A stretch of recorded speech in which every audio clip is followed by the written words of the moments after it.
Hi friends, it's me, Dale, flight instructor.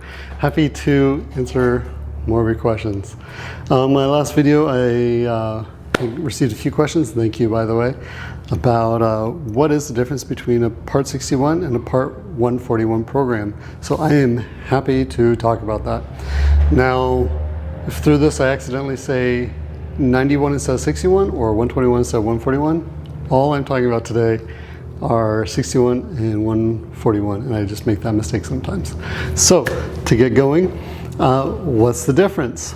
Well, a Part 61 school is by and large just a flight school. It can be me with my plane in the hangar. It can be a international school with 60 airplanes and 600 students and a board of directors.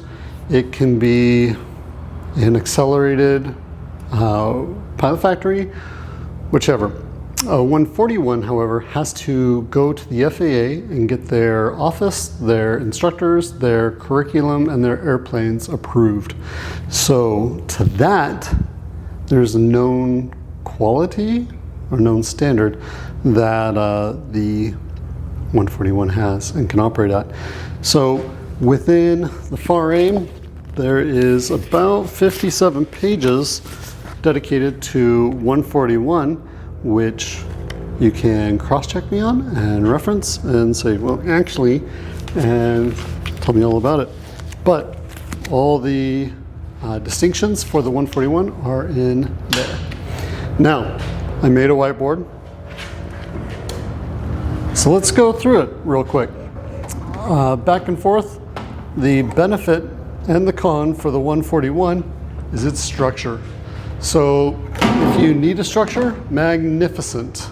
141 is here for you. If you do better with more of a fluid, tailored to suit setup, then 141 might be better for you. 61 might be better for you. Beg your pardon.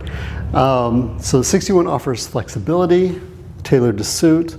Also, with Part 141, if you transfer from one school to another mid-course, you don't get to keep all of your hours. Not all of them correlate, but 61, all those hours in your logbook are yours. I put cost over on the Pro for the 61, and that's because generally, even though 141 is advertised for being cheaper, people end up saving a lot more money doing 61. The stage checks I did for 61, which are, we'll go into why it's a negative for the con, a con for the 141 later. Now, home study is pro and con. You can study at home for your own ground for Part 61, and that is not a problem if you are a good home studier. If you're a bad home studier, you can find yourself in a frustrating position. Now also, the Pro for the 61, 141, you have a box, and you must not stray out of that. In 61, you're allowed to learn the art, the finesse, the passion, the joy, and learn outside of the box for aviation. So that is absolutely a pro.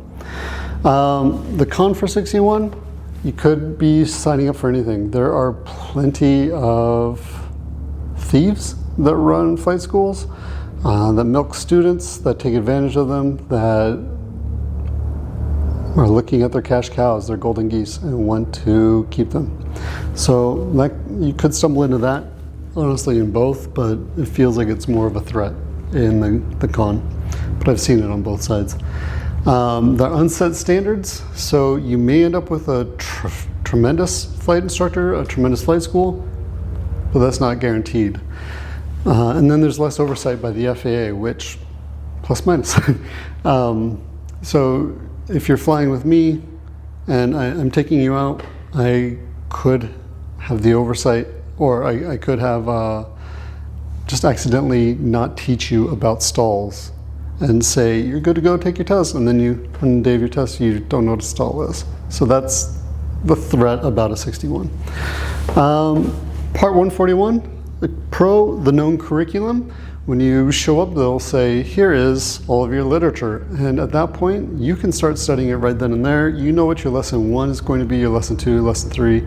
And so when your lesson comes up, you can study beforehand and be as sharp as you want to be beforehand. The reduced minimums, that is registered as a pro because they say you can get your private pilot license in 35 hours, your CFI, your instrument without your 50 hours cross country, and your commercial at 190 hours. But no one really gets their private in 35 hours, and no one's really getting jobs at 190 hours. And if you get your reduced ATP, which is 1,000 hours, is anyone hiring 1,000-hour PICs right now? Or 1,000-hour ATPs right now? Pro, for the substitute teachers, you know that, or your teacher, if they go on a vacation for a week, the substitute that comes in knows that lesson 13 is doing short field, soft fields. They know that lesson 26 is doing night cross country. So it is not a problem for your substitute teacher to step right in and not miss a beat and not have to find out where you are at your training, which can be helpful.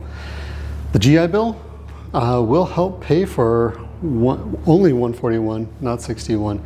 Now, a friend of mine has paid for his GI Bill with it, or paid for his training with his GI Bill, and his experience is he recommends people get their 4-year degrees with their GI Bill and then pay for flight training.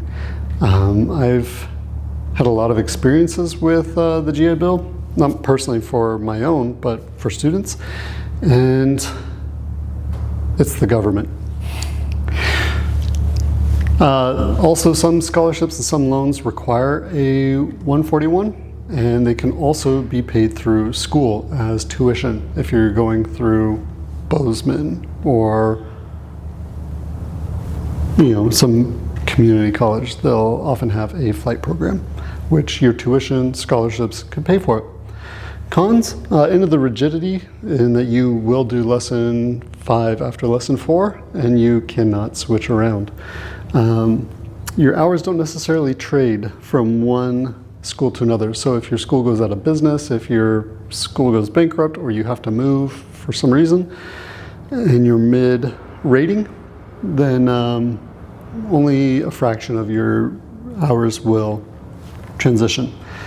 Put the lowest common denominator, where if you have not a very good instructor, they'll still teach their lesson 1, 2, 3, 4, 5s, which is plus minus. It can be useful, it could be bad.